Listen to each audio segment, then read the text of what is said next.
Hi, Sean Fisk here with 24/7 Emergency Restoration Services. Today I'm going to show you a project we just finished.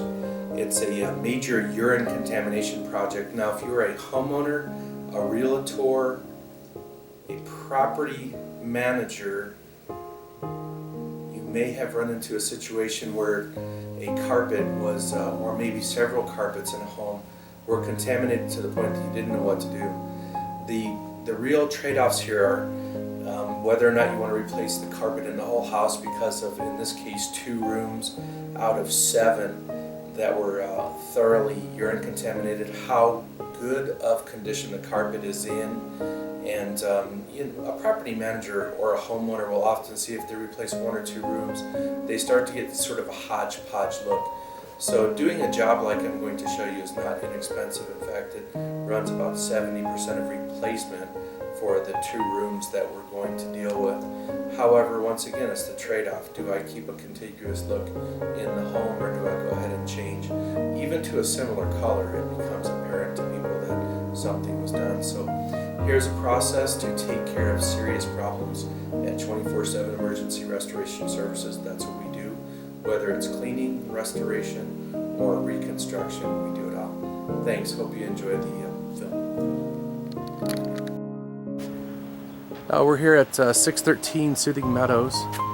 It is June 18th, about 12:30. We've cleaned this carpet twice. The first time we came in here, we didn't notice any odors, and the steam cleaning apparently brought up the urine in the carpet. So we cleaned it again 2 days ago, and that didn't solve the problem. So we've done a little more investigation. The master bedroom seems to be okay. We pulled back the carpet and took a look at it to display whether or not we could find any real problems on the backing. There's a stain or two, but we don't notice a whole lot of odor in here, and just it looks pretty clean. That's how it should look. So we came into the living room where the odor was much stronger, and pulled back the carpet, and you can see, even after 2 very thorough steam cleanings, there is a lot of evidence of urine saturation. Normally animals are territorial. Fido probably sat by this door waiting for an opportunity to go out back. Pretty sure that it is dog based upon the odor we're noticing, and it has gone down into the padding, which I'll display a little bit more in the other room. So here we are heading toward the front room.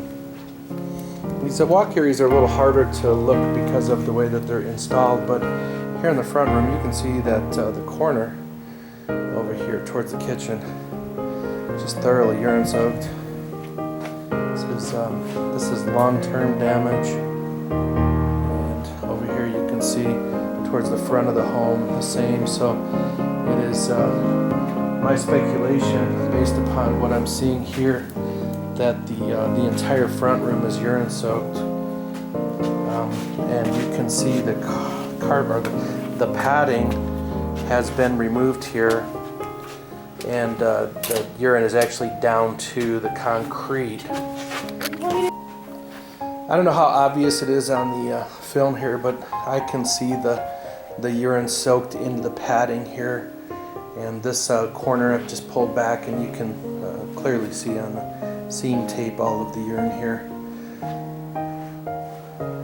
So we're going to take some very evasive steps to solve this urine problem. They will include removing the padding, cleaning the carpet, which is still in very good shape, both front and back, with oxygen bleach, and we will also have to seal the concrete, because as you can see here,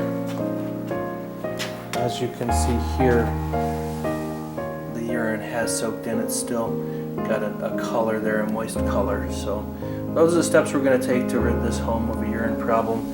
Try to save this carpet, which is, I'm guessing it's a 1 to maybe 2-year-old nylon. We'll come back after we've had a chance to take some steps here and show you. Alright, so at this point we've pulled back the carpet, we've made some cuts so that we can get to the carpet that's got the contamination. You can see one of the really interesting things about a carpet that's been installed for a few years is the amount of very thin sand that's underneath. It's very odorful right now because it's been saturated.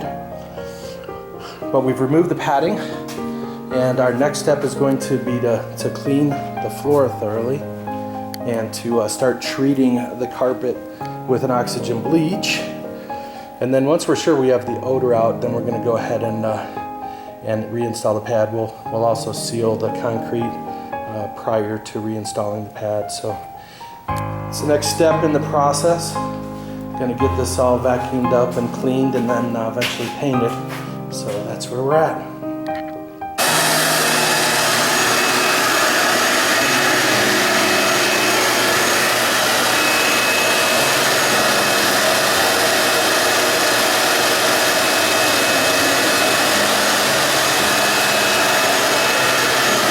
So it's really amazing the amount of debris that gets underneath the carpet, and all this debris is contaminated and has an odor.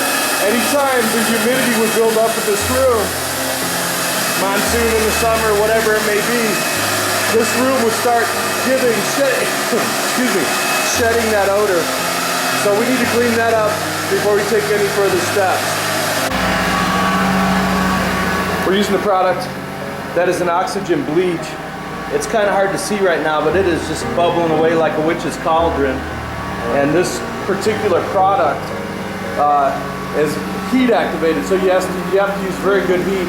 And then we're saturating the carpet to make sure that all of the urine salts are in contact with the oxygen bleach. Then we'll let this sit and we'll come back to it. So here we are, we've removed the carpet. It was treated with an oxygen bleach, and we've cleaned thoroughly and sealed the floors with a primer. The smell in the house has gotten to the point where we can only smell the fresh paint. And this is the front room, same thing, fresh primer. And out in the garage, we are drying the carpet, preparing it for reinstallation. So you see that we have the air movers working out here, and hopefully we'll have that dried up and ready to go in a day or two. All right, so at this point, you saw the concrete was sealed. Now we're beginning to get the new pad put down, the new cushion.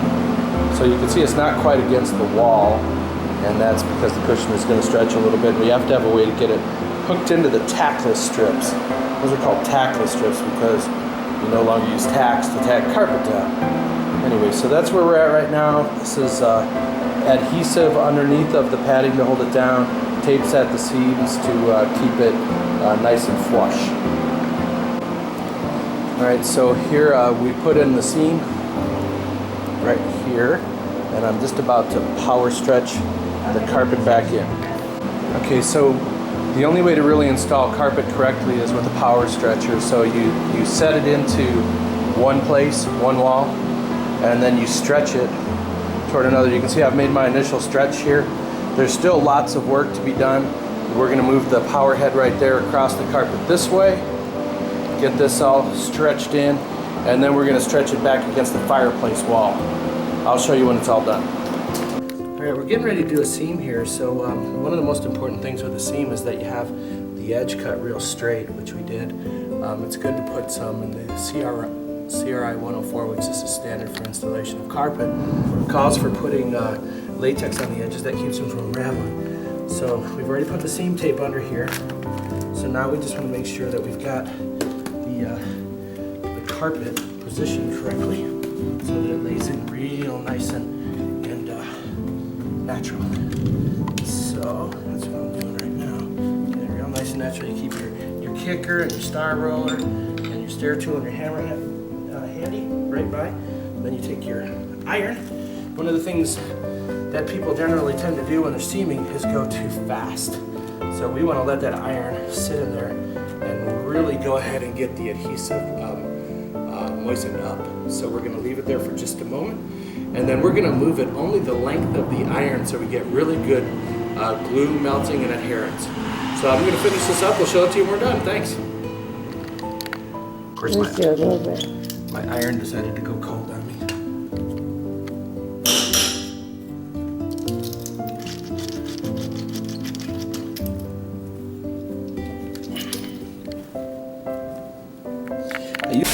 All right, well here we are at the end of the project. You can see the carpet has been reinstalled and given a good vacuum. The odor's gone, the carpet looks good, looks like it's ready to move in. This carpet, or this vacuum, is actually a setup that we've created that actually uses the power of the truck. We do a separate dry vac with every cleaning we do. Dry vacuuming is the most important step to carpet cleaning. And in this case, you can see we still have a good vacuuming need to be done in here. The carpet's been reinstalled, it looks good. House is ready to move in. You can trust 24/7 ERS to get it back to good. Hi, so now you've seen the entire process of removing the carpet, vacuuming up, removing the padding, scraping the padding, saturating the carpet with oxygen bleach, painting the concrete, and then new padding, new installation. You've seen the entire process. It's time consuming, but it's effective. When we deal with odor, we have to deal with the source of the odor. Of course, in this case, it was urine. Secondary issues: has it been trapped up on the baseboards? Is it trapped in the air? Is it trapped in other textiles throughout the home? Those things need to be dealt with before it can be thoroughly eliminated. And finally, if there were people, you might have to deal with the psychological component. When somebody has associated a certain smell in a certain place, sometimes we have to work through there even when it's gone. It's almost like when somebody loses a limb, they still feel like they feel pain in that, but we have to deal with the psychological issues.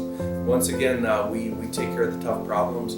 We find solutions where other people might not, and we would ask that next time you have a problem, give us a call at 24/7 Emergency Restoration Services, 890-0022.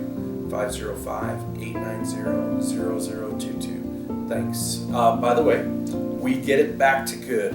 I am out.